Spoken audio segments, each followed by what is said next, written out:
Hello friends, so today we are going to learn change the voice. Let's begin. Change the voice. There are two types of voice in English. These are active voice and passive voice.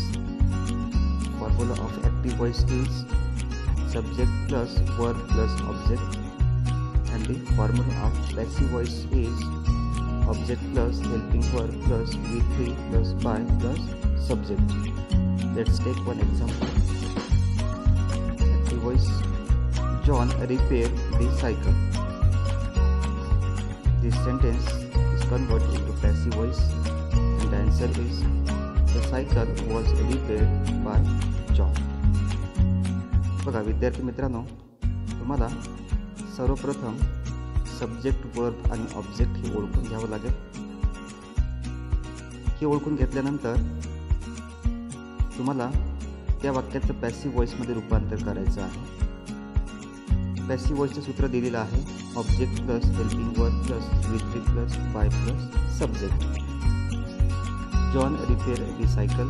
त्या वाक्यामध्ये John subject आहे, repaired verb आहे, the cycle object आहे. Object पुढे घेऊया according to formula. Object आहे the cycle. Was घेतलेला आहे. नंतर वॉज का घेतला?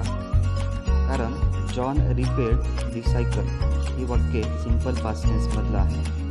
वाक्य सिंपल पास्ट टेन्समधलं असेल तर त्यावेळेस हेल्पिंग वर्ब वॉज किंवा वेअर घ्यायचं आहे. द सायकल हे एक वचनी होतं म्हणून वॉज घेतलं. V3 रिपेअर्ड ऑलरेडी V3 आहे. V2 आणि V3 रिपेअर्डचं रिपेअर्ड होतो. बायने सब्जेक्ट जोडलं म्हणजे उत्तर काय आलं? The cycle was repaired bye John. General rules, सर्वसाधारण नियम. Identify the subject, the verb and the object in the main sentence. तुम्हाला सब्जेक्ट, वर्ब आणि ऑब्जेक्ट हे ओळखून घ्यायचे आहेत main सेंटेन्समध्ये. Change the place of object of the main sentence into the subject of the new sentence. तुम्हाला object सुरुवातीला घ्यायचा आहे पॅसिव्ह व्हॉइस मध्ये. Use the suitable helping verb or auxiliary verb as per the form of tense in the main verb, the number, singular, plural of the object in the main sentence which becomes the subject of new sentence. तुम्हाला helping verb योग्य तो घ्यायचा आहे. For example वाक्य simple present टेन्समधलं असेल तर त्यावेळेस helping verb तुम्ही एम इज आर घेणार. वाक्य सिंपल पास्ट टेन्समधलं असेल त्यावेळेस तुम्हाला वॉज वेअर हा हेल्पिंग वर्ब घ्यावा लागेल. हेल्पिंग वर्ब घेत असताना सिंग्युलर आहे का, ऑब्जेक्ट सिंग्युलर आहे का की प्लुरल आहे, त्याप्रमाणे तुम्हाला हेल्पिंग वर्ब योग्य तो घ्यायचा आहे. Change the verb into past participle of the verb in the new sentence. Passive व्हॉइसमध्ये रूपांतर करत असताना तुम्हाला पास्ट पार्टिसिपल घ्यायचा आहे. थोडक्यात वर्बचं थर्ड रूप घ्यायचं आहे, V3 घ्यायचा आहे. Put the remaining words other than subject, verb and object from the main sentence. Subject, verb, object हे योग्य ते बदल करून घेतल्यानंतर तुम्हाला बाकी जे शब्द आहेत ते शब्द योग आहे तसेच लिहायचे आहे. Add the preposition by before the subject. Passive व्हॉइसमध्ये सब्जेक्टच्या अगोदर, सब्जेक्टपूर्वी तुम्हाला बाय घ्यायचं आहे. थोडक्यात बायने सब्जेक्ट जोडायचा आहे.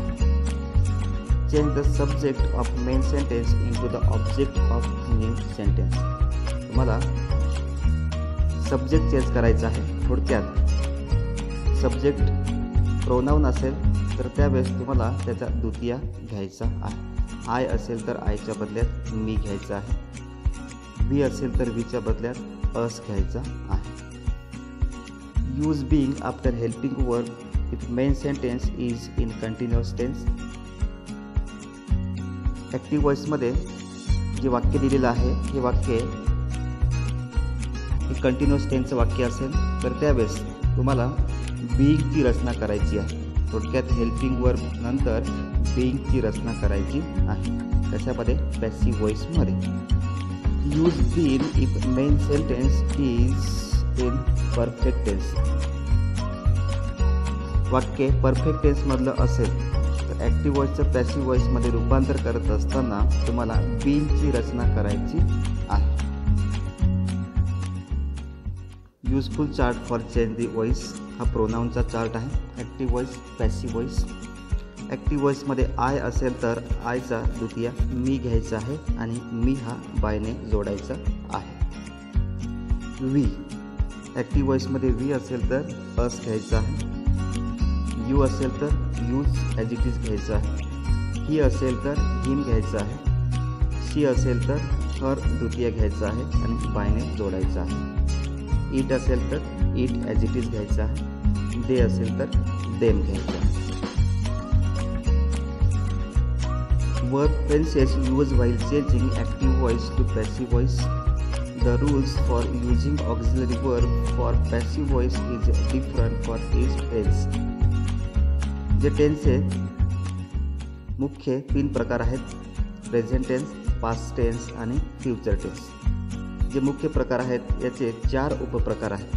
For example, simple present tense, present continuous tense, present perfect tense आणि प्रेझेंट परफेक्ट कंटिन्युअस टेन्स. अशा प्रकारे पास्ट टेन्सचे सुद्धा 4 प्रकार आहेत आणि फ्युचर टेन्सचे सुद्धा 4 प्रकार आहेत. वाक्याचे हे सर्वसाधारण 12 प्रकार आहेत. तर 12 प्रकाराप्रमाणे वाक्यामध्ये ॲक्टिव्ह व्हॉइसचं वाक्य असेल तर ते पॅसिव्ह व्हॉइसमध्ये रूपांतर करत असताना जो टेन्स वापरलेला आहे ह्या प्रत्येक टेन्सच्या प्रमाणे तुम्हाला वाक्य बदलवायचं आहे. चला तर बघूया. सुरुवातीला घेऊया simple present tense. Simple present टेन्सचा सूत्र आहे subject plus main verb. Main वर्बला यस किंवा यस प्रत्यय असतो प्लस ऑब्जेक्ट. हा झाला फॉर्म्युला कशाचा? सिंपल प्रेझेंट टेन्सचा. वाक्य ॲक्टिव्ह व्हॉइसचं असेल तर ते ॲक्टिव्ह व्हॉइसचं रूपांतर पॅसिव्ह व्हॉइसमध्ये करायचं आहे आणि पॅसिव्ह व्हॉइसमध्ये रूपांतर करत असताना तुम्हाला बदल कसा करायचा आहे तर बघा, object plus am is are plus past participle म्हणजे विथ करायचं आहे plus by plus subject. Let's take one example घेऊया. सचिन पिचेस सोनिया. ह्या वाक्यामध्ये सचिन सब्जेक्ट आहे, पिचेस वर्ब आहे आणि सोनिया ऑब्जेक्ट आहे. बघा उत्तर काय येतं? Sonia is caught by Sachin. According to formula आपण घेतला सोनिया इज का घेतला? कारण सोनिया हा सिंग्युलर आहे म्हणून. सोनिया मुलीचं नाव आहे आणि एकटीच आहे म्हणून काय घेतलेलं आहे? इज घेतलेला आहे. त्या ठिकाणी अनेक मुलींचं नाव किंवा अनेक मुलींचा उल्लेख राहिला असता तर त्यावेळेस काय आला असता? आर आला असता. आणि पुढे V3 घेतला आणि बायने सब्जेक्ट जोडला म्हणजे उत्तर काय आलं? Sonia is caught by Sachin. They eat mangoes. Subject आहे दे, ईट आहे वर्ब, मँगोज ऑब्जेक्ट. उत्तर आलं mangoes are eaten by them. Mangoes हा अनेक वचनी आहे, प्लुरल आहे म्हणून आर घेतला. ईटचा V3 ईटन झाला आणि बायने सब्जेक्ट जोडला. देचा द्वितीय देम झाला. पुढचा प्रकार present continuous tense. Formula subject plus am is are plus ING plus object. वाक्य ॲक्टिव्ह व्हॉइसचं असेल तर पॅसिव्ह व्हॉइसमध्ये त्याचं रूपांतर कसं होईल? तो फॉर्म्युला आहे object plus am is are plus being plus V3 plus by plus subject. उदाहरण बघूया. They are eating mangoes. या वाक्यामध्ये दे सब्जेक्ट आहे, आर ईटिंग वर्ब आहे, मँगोज ऑब्जेक्ट आहे. ऑब्जेक्ट पुढे घेऊया. Mangoes are being eaten by them. According to formula आपण हे वाक्य सोडवून घेतलं. पुढचा प्रकार आहे प्रेझेंट परफेक्ट टेन्स. फॉर्म्युला आहे subject plus have has plus V3 plus बाय. याचं रूपांतर तुम्हाला पुढील सूत्राप्रमाणे करायचं आहे. ऑब्जेक्ट पुढे घ्यायचं आहे. सूत्र आहे object plus have has plus been plus V3 plus by plus subject. Let's take example. She has completed the work. उत्तर येईल the work has been completed by her. According to formula आपण हे उत्तर घेतलेलं आहे. पुढचा प्रकार आहे present perfect continuous tense. Formula subject plus have has plus been plus ING plus object. Active व्हॉइसचं पॅसिव्ह व्हॉइसमध्ये रूपांतर करत असताना फॉर्म्युला घ्यायचा आहे object plus have has been plus being plus V3 plus by plus subject. Let's take example. Hers has been English speaking for 10 years. उत्तर आलं English has been being taught for 10 years by hers. According to formula हे आपण उदाहरण अशा प्रकारे सोडवून घेतलं. पुढचा प्रकार आहे simple past tense. Formula subject plus V2 plus object. Active व्हॉइसचं पॅसिव्ह व्हॉइसमध्ये रूपांतर करत असताना सूत्र आहे object plus was were plus V3 plus by plus subject. उदाहरण Sachin did not buy a book. उत्तर येईल a book was not bought by Sachin. According to formula तुम्हाला हे उत्तर असं लिहिणं अपेक्षित आहे. पुढचा प्रकार आहे past continuous tense. Formula subject plus was were plus ING plus object. Active व्हॉइसचं पॅसिव्ह व्हॉइसमध्ये रूपांतर करत असताना object plus was were plus being plus V3 plus by plus subject. Let's take example. Hers was playing a cricket. उत्तर काय येईल a cricket was being played by hers. According to formula हे उत्तर अशा प्रकारे अपेक्षित आहे. पुढचा प्रकार पास्ट परफेक्ट टेन्स. फॉर्म्युला आहे subject plus had plus V3 plus object. वाक्य ॲक्टिव्ह व्हॉइसचं असेल तर पॅसिव्ह व्हॉइसमध्ये रूपांतर करत असताना फॉर्म्युला आहे object plus had plus been plus V3 plus by plus subject. उदाहरण they had won the game. उत्तर येईल the game had been won by them. हे उत्तर आपण सब्जेक्ट वर्ब ऑब्जेक्ट हे ओळखून घेतल्यानंतर ऑब्जेक्ट पुढे घेतलं, त्यानंतर हॅड घेतला, त्यानंतर बीन घेतला, V3 घेतला, बायने सब्जेक्ट जोडला. देच्या द्वितीय दे मला. अकॉर्डिंग टू फॉर्म्युला हे आपण उदाहरण सोडवून घेतलं. पुढचा प्रकार past perfect continuous tense. Formula आहे subject plus had plus been plus ING plus object. Active व्हॉइसचे पॅसिव्ह व्हॉइसमध्ये रूपांतर करत असताना फॉर्म्युला आहे object plus had plus been plus being plus V3 plus by plus subject. Let's take example. Zubair had been teaching English for 10 years. उत्तर आलं English had been being taught for 10 years by Zubair. ह्या ठिकाणी बघा जुबर हा subject आहे, had been teaching verb आहे, English object आहे आणि फॉर 10 years ऑब्जेक्ट आहे. आता दोन ऑब्जेक्ट आहे. इंग्लिश हा डायरेक्ट ऑब्जेक्ट आहे आणि फॉर 10 years हा इनडायरेक्ट ऑब्जेक्ट आहे. डायरेक्ट ऑब्जेक्ट आपण वाक्याच्या सुरुवातीला घेतला इंग्लिश. अकॉर्डिंग टू फॉर्म्युला पुढे हॅड घेतला, बीन घेतला, बीइंग घेतला, V3 घेतला आणि नंतर इनडायरेक्ट ऑब्जेक्ट आपण घेतला. इनडायरेक्ट ऑब्जेक्ट घेतल्यानंतर बायने सब्जेक्ट जोडला. अशा प्रकारे उत्तर काय आलं English had been being taught for 10 years by Zubair. पुढचा प्रकार आहे सिंपल फ्युचर टेन्स. फॉर्म्युला आहे subject plus will plus main verb plus object. वाक्य ॲक्टिव्ह व्हॉइसचे पॅसिव्ह व्हॉइसमध्ये रूपांतर करत असताना object plus will plus be plus V3 plus by plus subject. उदाहरण Digvijay will write a poem. ह्या वाक्यामध्ये दिग्विजय सब्जेक्ट आहे, विल राईट वर्ब आहे, अ पोएम ऑब्जेक्ट आहे. ऑब्जेक्ट पुढे घेऊया. According to formula a poem will be written by Digvijay. फॉर्म्युलाप्रमाणे आपण हे वाक्य सोडवून घेतलं. पुढचा प्रकार आहे future perfect tense. Formula subject plus will plus have plus V3 plus object. Active व्हॉइसचं पॅसिव्ह व्हॉइसमध्ये रूपांतर करत असताना सूत्र आहे object plus will plus have plus been plus V3 plus by plus subject. Let's take example. He will have received the letter. या वाक्यामध्ये he subject आहे, will have receive verb आहे, the letter object आहे. Object पुढे घेऊया. उत्तर आलं the letter will have been received by them. According to formula ही वाक्य आपण अशा प्रकारे सोडवू शकतो. पुढचा प्रकार आहे इम्पेरेटिव्ह सेंटेन्स. आज्ञार्थी वाक्ये असतील तर ते सोडवायचे कसे.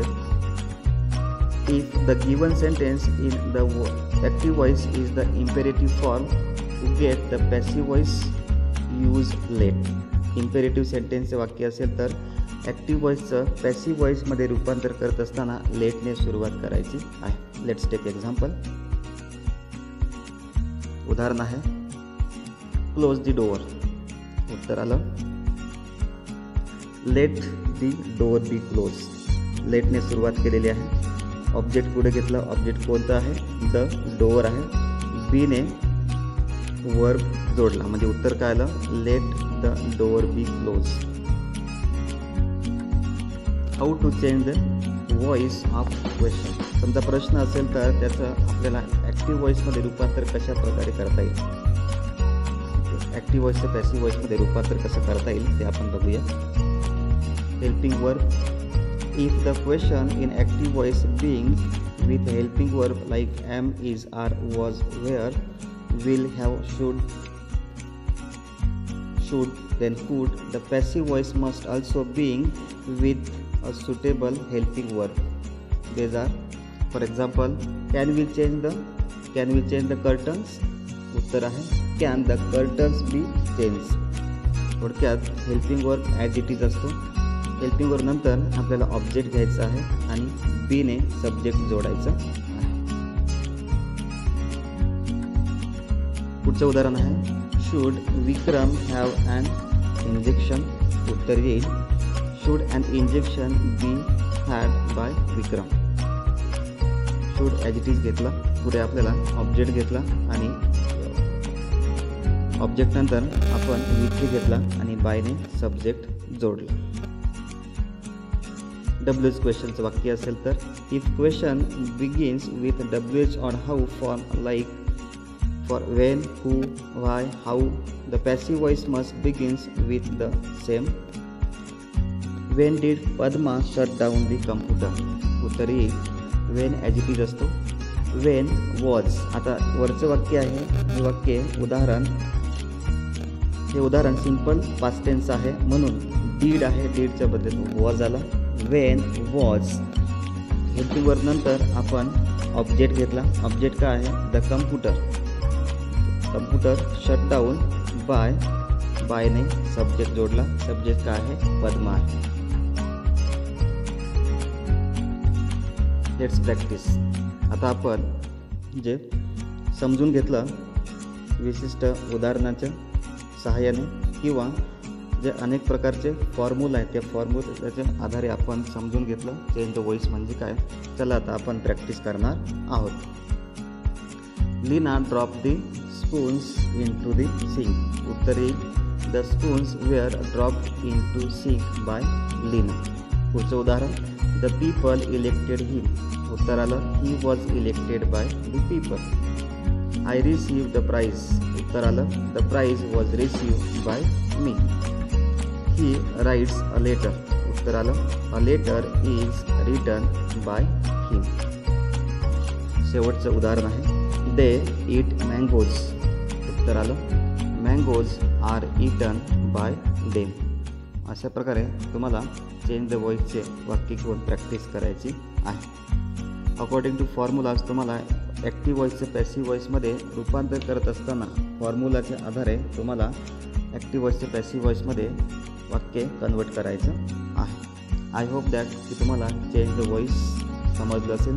ॲक्टिव्ह व्हॉइसचं पॅसिव्ह व्हॉइसमध्ये रूपांतर कसं करायचं हे समजलं असेल. काही वेळेस तुम्हाला पॅसिव्ह व्हॉइसचं ॲक्टिव्ह व्हॉइसमध्ये रूपांतर करायचं आहे करायला सांगतील तर त्यावेळेस अकॉर्डिंग टू फॉर्म्युला डोळ्यासमोर ठेवायचा आहे आणि ॲक्टिव्ह व्हॉइसचं पॅसिव्ह व्हॉइसमध्ये किंवा पॅसिव्ह व्हॉइसचं ॲक्टिव्ह व्हॉइसमध्ये रूपांतर करणं तुम्हाला सोपं जाईल. आय होप दॅट की तुम्हाला चेंज द व्हॉइस समजलं असेल.